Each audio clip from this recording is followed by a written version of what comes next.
Les travaux de rénovation. Les travaux de rénovation, c'est un sujet particulier, intéressant et challengeant en même temps. Pourquoi? J'ai remarqué que la plupart des gens qui font des travaux, en fait, les gens qui viennent au séminaire, je leur demande qui a déjà fait des travaux dans sa vie, levez la main, ils lèvent la main. Et genre, je leur dis, est-ce que qui a déjà eu quelqu'un qui respecte le devis, un gars, un homme de métier, un corps de métier ou un entrepreneur qui a respecté le montant du devis de départ et le temps. Il t'a dit en 6 mois, il va terminer. Il a respecté le devis et le temps. Combien il y en a qui ont fait des travaux? Si vous avez ça, quelqu'un qui a respecté le temps et l'argent, gardez la main levée. Et vous voyez toutes les mains se baisser. Il reste peut-être une ou deux mains qui sont levées. Et je suis surpris. Et donc, j'ai le sourire et je dis, dis-moi, qui est cet entrepreneur qui t'a fait les travaux? Et là, elle sourit, elle dit, c'est mon mari. Et je dis, mais ça, c'est autre chose. Ou il sourit, il me dit, c'est mon cousin. Ou c'est mon associé. Ou l'autre, il me dit, écoute, je l'ai promis, moi, je suis architecte, je lui ai promis que je lui donnais d'autres projets. Donc, il a été très réactif et a respecté les délais.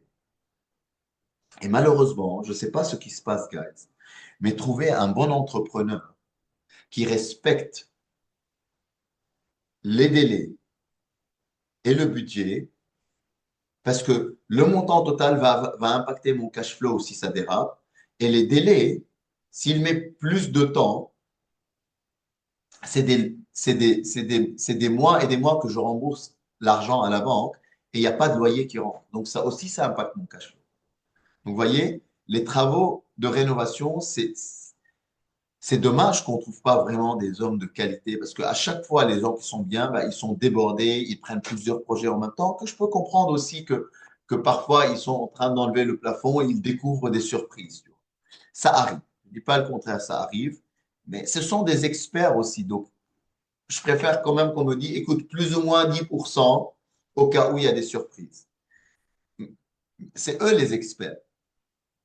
Et il y a toujours des discussions et des disputes avec les entrepreneurs et les corps du métier. Et dans un club immobilier, à chaque fois, on a,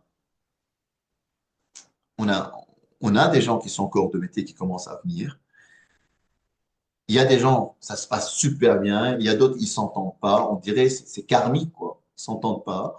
Et donc, il y a du pour et du contre. Il y a eu un ou deux personnes qui ont été vraiment mal intentionnées, qui sont venues dans ce club, pas pour apprendre, mais plutôt juste pour gagner des clients. Et là, trois, quatre clients, ils n'étaient pas contents d'eux. J'ai essayé de comprendre un peu ce qui s'est passé. J'ai dit, écoute, arrêt de l'adhésion dans le club. On lui a remboursé et merci, au revoir. Parce qu'on ne veut pas des gens mal intentionnés dans ce club. Vous pouvez venir et vendre vos affaires dans le club et vous pouvez faire des millions dans ce club. Imaginez, vous êtes entrepreneur du bâtiment, il y a 200 membres qui investissent un, deux immeubles par an et faire des travaux. Tu peux suivre? Impossible de suivre. Autant de biens. Donc, et d'ailleurs, je rajoute une couche ici dans ce club. Il y a beaucoup d'entrepreneurs qui viennent des autres clubs, qui me disent, écoute, dans l'autre club, moi, je donne 10% au fondateur s'il me laisse faire les travaux à ses membres, à ses membres. Je dis, ah ouais? 10 ou plus. Et il me dit parfois plus, 10-15%.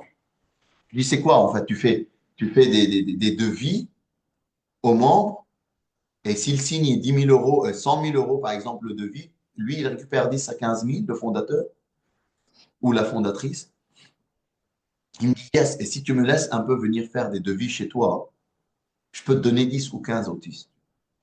Et moi dans ma tête, je dis, putain, c'est de l'argent, du cash facile. C'est très beau. Je fais rien, j'ai juste à mettre les gens devant eux, ils signent des devis et ils m'envoient 10, 15 000, 10, 15% à chaque fois. C'est magnifique. Je peux faire des centaines de milliers d'euros comme ça. Mais avec fierté, je vous dis, c'est le seul club en Belgique. Vous avez entendu, c'est le seul club en Belgique où il n'y a pas de conflit d'intérêts. Ça veut dire, les courtiers d'assurance qui sont là, c'est pour aider les membres. Les membres qui sont entrepreneurs dans le bâtiment sont membres en train d'apprendre. Ils s'éduquent financièrement, ils sont en train d'aider les autres. Et j'ai dit à cette personne, garde les 10% où il faut et je ne veux pas de toi dans le club.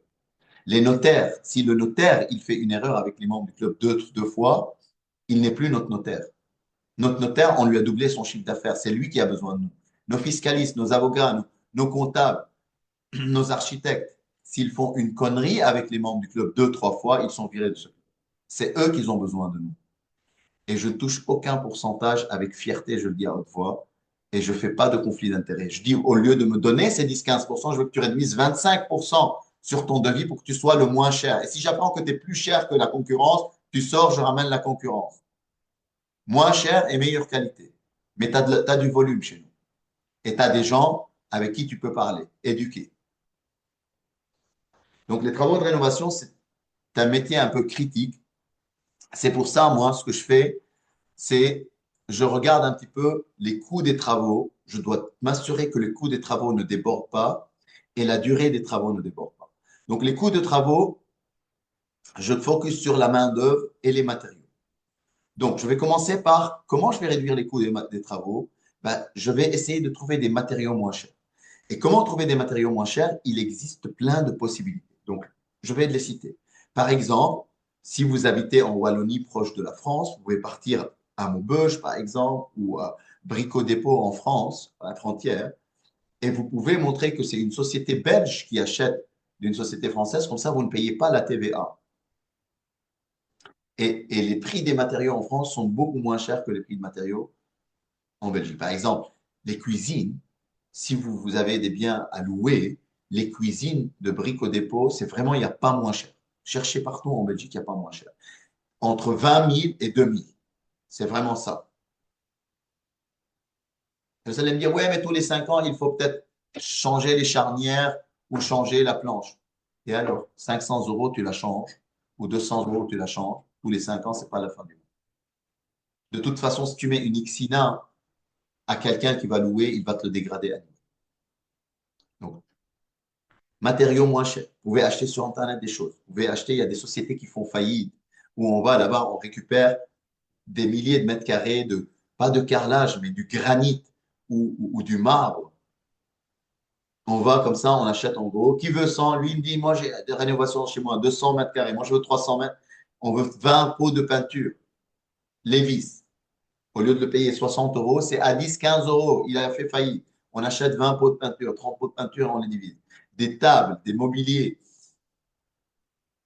On va s'inscrire un peu sur les bricots pour avoir des réductions, bricots planiques, bricots trucs. Dès qu'il y a des jours où c'est les sols, on y va acheter les boilers.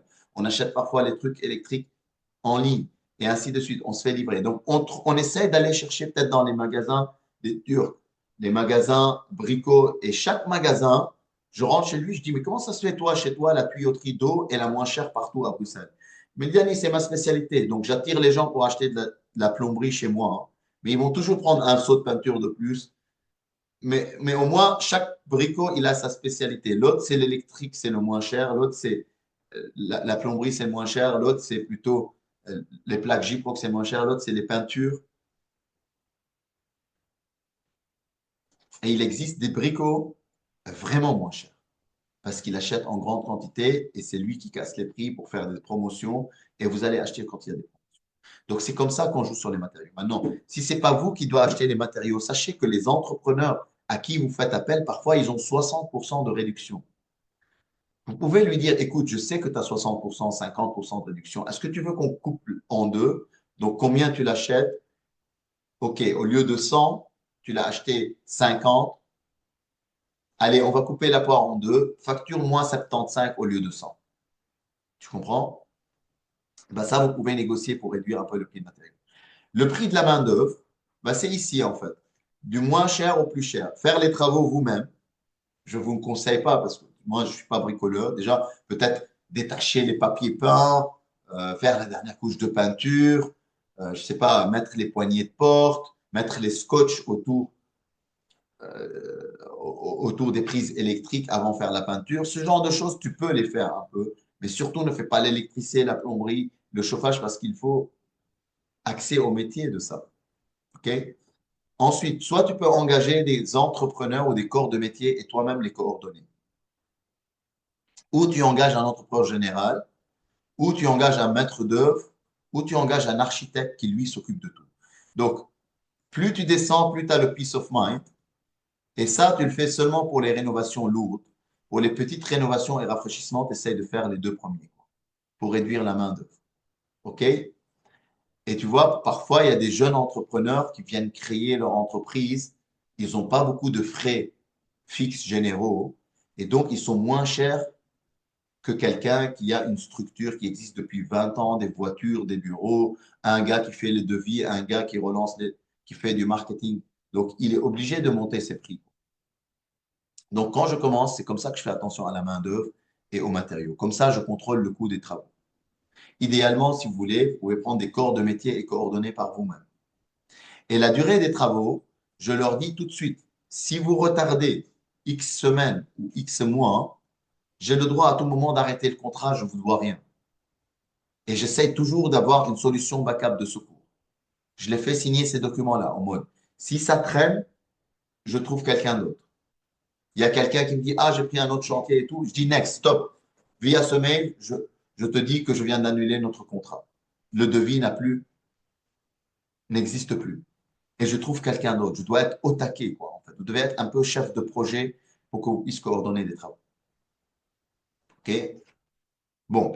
Ici, par exemple, je donne un exemple. Faites quand même attention. Si vous faites la rénovation de la salle de bain et vous avez un loyer de 3 000 euros, si vous le faites vous-même, ça vous coûte 5 000 et ça vous prend 20 jours, ben vous avez perdu un loyer de 2 000. C'est comme si ça vous coûtait 7 000.